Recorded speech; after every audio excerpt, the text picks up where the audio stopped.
أعوذ بالله من الشيطان الرجيم. بسم الله الرحمن الرحيم.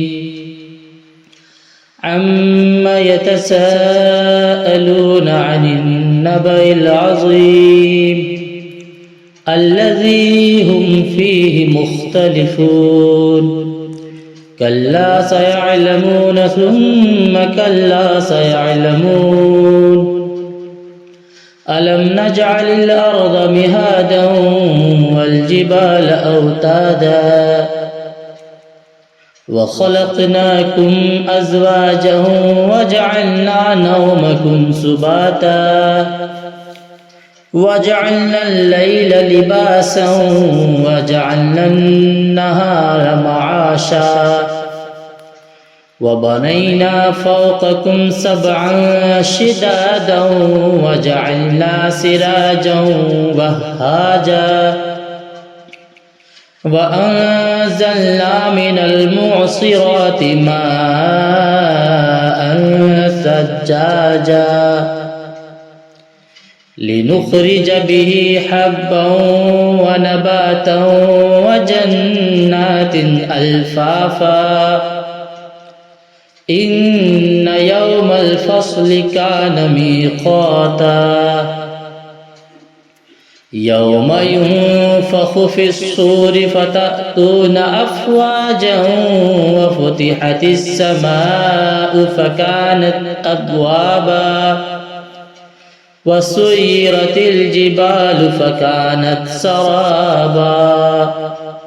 إن جهنم كانت مرصادا للطاغين مآبا لابثين فيها أحقابا لا يذوقون فيها بردا ولا شرابا إلا حميما وغساقا جزاء وفاقا.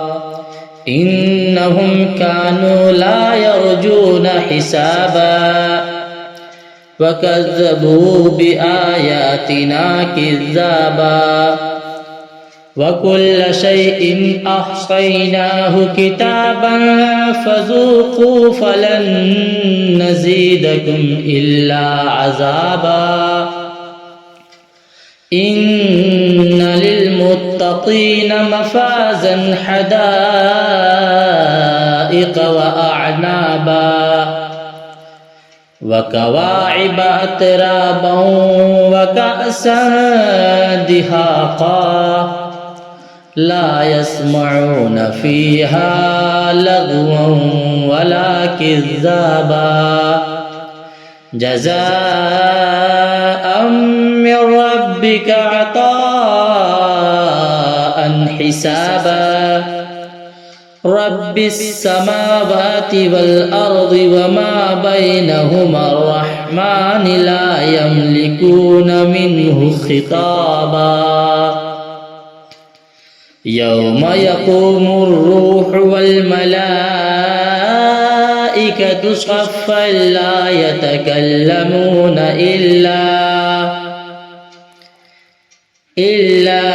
من أذن له الرحمن وقال صوابا. ذلك اليوم الحق فمن شاء اتخذ إلى ربه مآبا. إنا أنزلناكم عذابا قريبا